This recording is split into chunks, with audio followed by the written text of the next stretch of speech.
Hi, fifth grade scientists. So this week we're going to play around a little bit with force. So there are two different labs that you could choose from, and they are things that you're going to create and then experiment with force and motion. So the first one is called the Apple Annihilator. And it's kind of like a wrecking ball.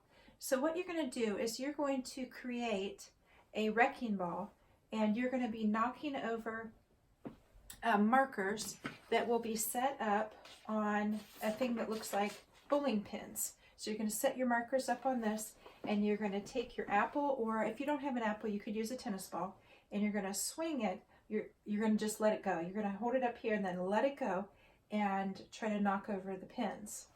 And you're going to use different specifications in order to do that.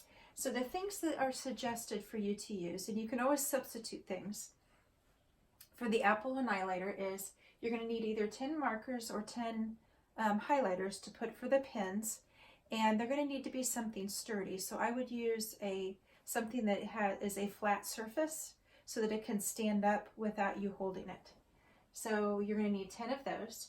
You're going to need 2 paper towel tubes, and let me show you what I mean by that. I've got some right here, and just the tubes after you're done with the paper towels. You're going to need those to stand those up on something so that you can make your wrecking ball. And then you're going to need an apple or a tennis ball. Neither one of them need to be punctured. You're just going to use string in order to attach it, and I would attach it like have a pencil in between here so that you can hang your tennis ball or your apple from that. You could use a pencil, you could use a dowel rod if you have one. You could use a skewer stick like that you would use to put on the grill. So any of those would work. 4 to 6 unsharpened pencils, and the unsharpened pencils are going to be used as braces. And you're going to use those as braces and tape them here to the paper towel tubes to help them stand up sturdy. And then you're going to need tape to tape those on, string to hold your apple or your tennis ball, scissors, and then cardboard or a pocket folder. And the way that they want you to use that is to use that to tape these two so that they're braced a little bit more. You could also tape it to a table, but then you may have to take it down. And so the cardboard or the folder will help you be able to move it so that you can try again if you want to do that later or the next day. So that would be the option that I would take. And you know, the cardboard, if you just have a box, like something that you got in the mail, something from Amazon or Chewy, you could cut up that box and use that. I would say probably a piece, maybe 12 by 12. So that would be probably something that would be easy to move, and then you could keep it for later. Or it's also kind of fun to use. Okay, so that's one example of something that you could do for force and motion. The second example is the marshmallow shooter. And you know, also you could actually do both of them, but you would only have to hand in one for a grade. Both of them are fun.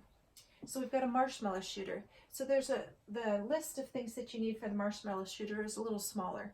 You're going to need a plastic cup. Now you could also use a styrofoam cup too. That would work, but the styrofoam cup bends a little easier. So plastic cup is just a little bit sturdier for the construction of it. And then you're going to need a balloon. I would have silver balloons because if you're pulling it back to shoot your marshmallow, I've had some kids accidentally tear their balloons. So a balloon, and then marshmallows. You're going to need a small and a big marshmallow so that you can try this in 2 different ways. If you don't have one of each, then maybe you could try, I don't know if you could try smushing some together, some of the small ones together, to see if there's a different outcome. Because what I'm doing with that, with the lab sheet, is I'm trying to see if you get a different outcome if you do a big marshmallow compared to a small marshmallow. And then scissors. So you'll need the scissors in order to cut the cup and to also cut the balloon. So I want you to choose which one of these that you want to do to hand in for your lab grade this week. And I want you to just gather all of the materials today and get all your materials together, and then tomorrow we'll talk a little bit more about the construction and what you need to do. So it depends on which one that you want to do, which lab sheets that you copy off. So if you just want to do the apple annihilator, also called the wrecking ball, then you'll just copy off those sheets. If you just want to do the marshmallow shooter, then just copy off those sheets. But if you do the wrecking ball and you decide you want to try the marshmallow shooter, you can always go back and copy off the marshmallow shooter lab sheet too, and the materials list. So that will also be available to you if you want to do the other one also. Eventually, when you do this, I want you to send in a picture of whichever one you were doing along with your lab sheet. So just keep that in mind also. Don't tear it apart before you take a picture. All right, so go ahead and choose your lab for this week. Get your materials ready, and I will see you tomorrow. So keep watching, always stay curious, and always keep learning. I'll see you tomorrow.